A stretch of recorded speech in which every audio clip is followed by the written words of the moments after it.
This FedGov Today program is sponsored by Maximus. On this edition of FedGov Today with Francis Rose, AI identifies 5 things to watch in the new federal AI action plan. 10,000 responses was a significant volume of paper that came in, paper or the electronic equivalent. Former Commerce CIO Simone on FedGov Today in just a moment.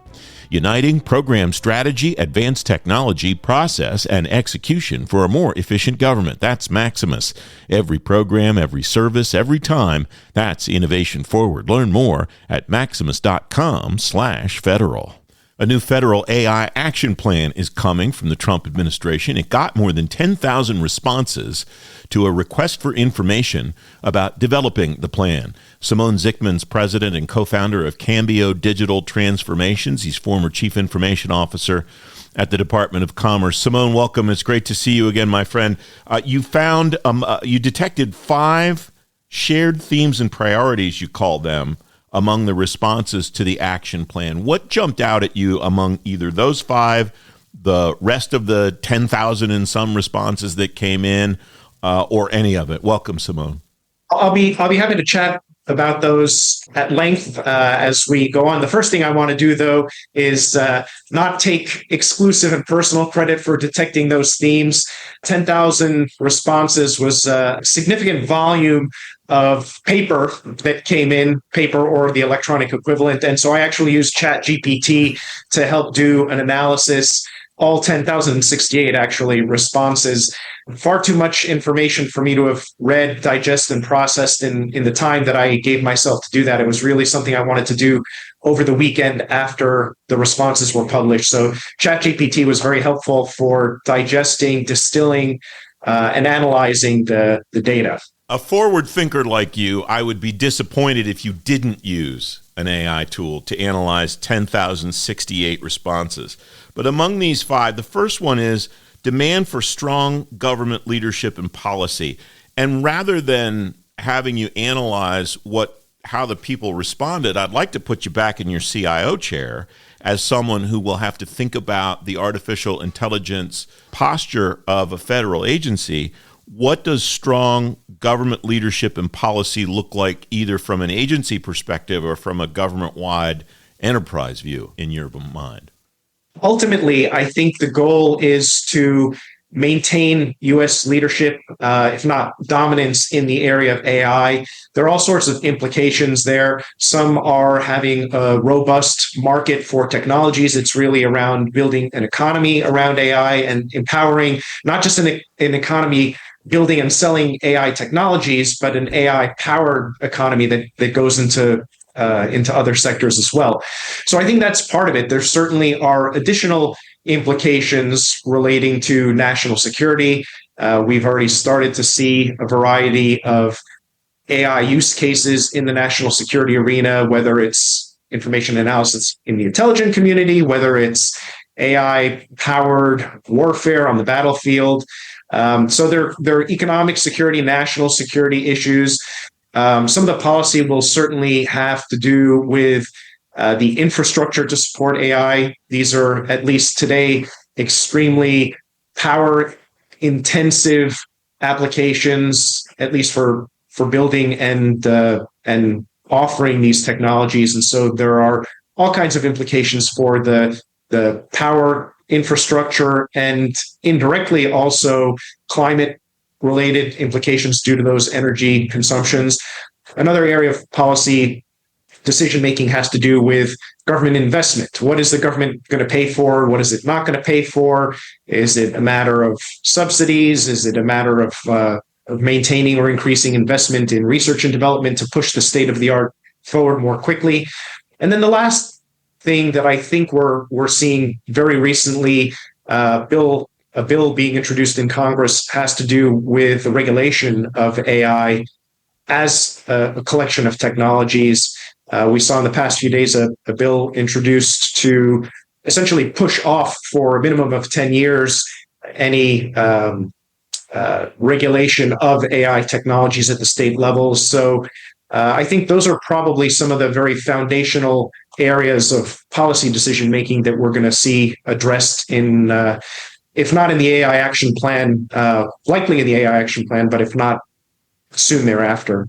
The second theme that you and your assistant detected was data security and infrastructure. And you addressed the infrastructure a moment ago in talking about the power consumption that's necessary to run these data centers. A great story in the Wall Street Journal over the weekend about what kind of a situation this is causing in a town in West Virginia where a company wants to put a data center in there, and the local community is not really excited about the possibility of having this big building that will draw a lot off the electrical grid and all of that.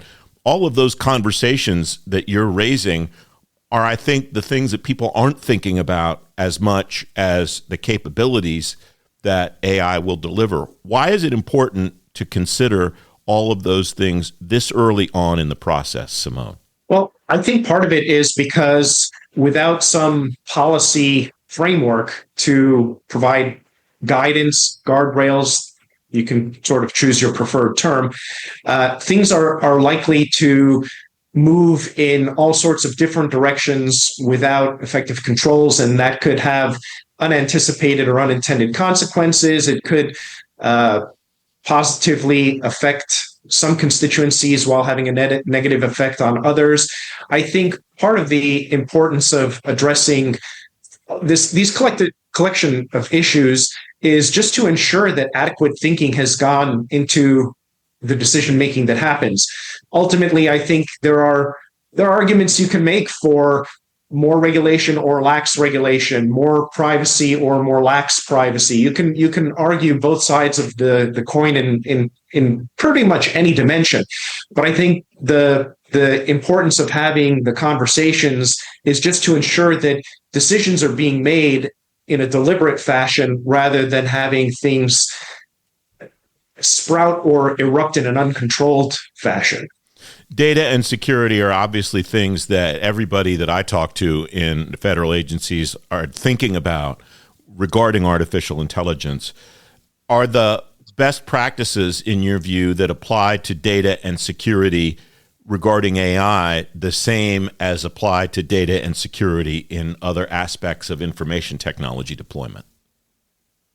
I think for the most part, the general government risk management framework makes sense. I think in AI in particular, there are going to be certain ways that the government wants people to think about these things. I think understanding what is secure, what isn't secure, how to maintain data effectively within boundaries, or even what those boundaries are, how they're defined and what they look like, may have some unique elements to it in the AI world. But I think the overall risk management framework will apply pretty well. I think we are seeing some understanding that there's AI risk management as kind of I won't say a different security or risk management regime, but a special area of attention needed within the existing context. And so you see organizations, notably NIST, but not only NIST, it's just their kind of a focus on government-wide security and risk management policy. That organization is starting to look at AI risk management in particular, rather than just talking about AI within their existing risk management policies. The third item that you and your colleague detected is responsible, ethical, and inclusive AI. Is there a measure for those things, or are we right now at just the stage of being aware and conscious of those and striving to achieve them in some measure that can be determined in the process of trying to reach those states? This is another one of those areas where I think you can't ignore them, but I think it'll be hard to argue that there's only one right answer. And in fact, they were conveniently lumped together as things that go well in a sentence together, but really responsible and ethical perhaps are more similar, and inclusive is yet another kind of thing. But I think that's one of those areas where if you neglect those areas in terms of giving them effective forethought when you're moving forward with AI, you could have unintended consequences. but there's a whole spectrum of what it means, and in fact, maybe not even agreed upon definitions for what it means to be responsible or ethical or inclusive with respect to AI. Clearly, anybody can come up with examples of things that are clearly unethical or clearly irresponsible. But there are going to be some gray areas, and I also think we're going to see some philosophical leanings one way or another based on who's making the decisions for AI policy and government. The fourth item is innovation and research, and I guess my main question at this point in time is research what or research how? Well, I think there's no doubt that the government is going to be funding AI research. They have been funding AI research for quite some time.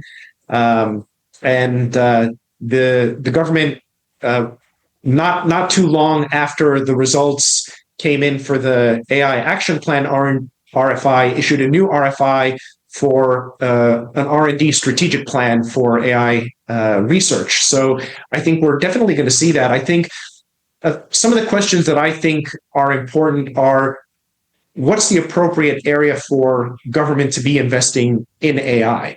There's been a huge amount of investment in AI by the private sector, and certainly it wouldn't make sense for the government to duplicate the investments that the private sector would be making without the government. I think the government should be focusing on areas where the private sector is less likely to focus. And I think also on the adjacencies around that. So, for example, even though perhaps it's not strictly what people would think of as development of new AI technologies, but how do you develop more cost-effective processing technologies, AI technologies that require either less energy consumption or less data to train, or are more effective at reasoning. But even there, then you start to wonder where the line is between private sector investment and government investment. The fifth item is education and workforce development. And it reminded me, as I was reading through your piece the second or third time, that this fifth one ties to all the other four. And in fact, all of the five, one could argue, depend on all of the others to one level or another. Education and workforce development, and how you decide to do that, I suppose, depends on the research that various entities decide they're going to take on, decides on what an organization or a group of organizations decide is responsible, ethical, and inclusive AI. Then how does one go about teaching that, and so on. We could do every permutation of all five of these connected to all the other four, and we could do that all day long. How does one sort out, in your view, which comes first, the chicken or the egg, and or whether that's even important, and the issue is to move out on all five of these on one level or another? Or am I maybe thinking about it way too hard? Maybe I'm just thinking about it too hard, Simone.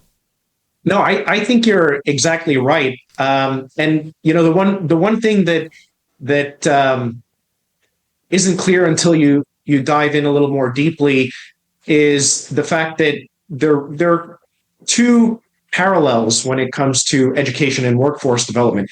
You want a workforce who can build, deploy, operate, manage AI so that organizations, federal agencies, but outside of government as well, can effectively utilize, acquire, deploy, and utilize these technologies. But then there's also a much broader AI literacy piece of it, where ultimately, for example, today you can argue that there is a shrinking, but yet still a little bit of a have and have not when it comes to high-speed internet. We know that there are some rural areas that have trouble getting access to high-speed internet, or sometimes there's economic obstacles to high-speed internet in the home. And it creates a divide between the people who have access and people who don't. And I think when it comes to AI, aside from the AI experts or the technology managers, there's also a broader societal impact where there's going to be widespread benefit from AI literacy. People who can use AI day to day in whatever they're doing, not being AI experts, are going to have advantages over those who are not able to do that. And so I think part of the education and workforce issue is going to be having a highly AI literate workforce, not just the AI expertise at technical levels. Your analysis is always very insightful, Simone. But the most important question to me is, have you given your ChatGPT assistant a name? I have not, but now I will. Now I feel like I need to think of one. I would encourage it. Simone Jr. might be cool, but I don't know. Maybe just Junior. Yeah, just Junior. Although when I think of Junior, I think of Junior Samples, the big fat guy from Hee Haw many years ago. At any rate, it's great to have you on the program as always, my friend. Thank you for joining me today. It's always a pleasure, Francis. Thank you for having me. Great talking with you. You can find a link to Simone's observations on today's show page at fedgovtoday.com.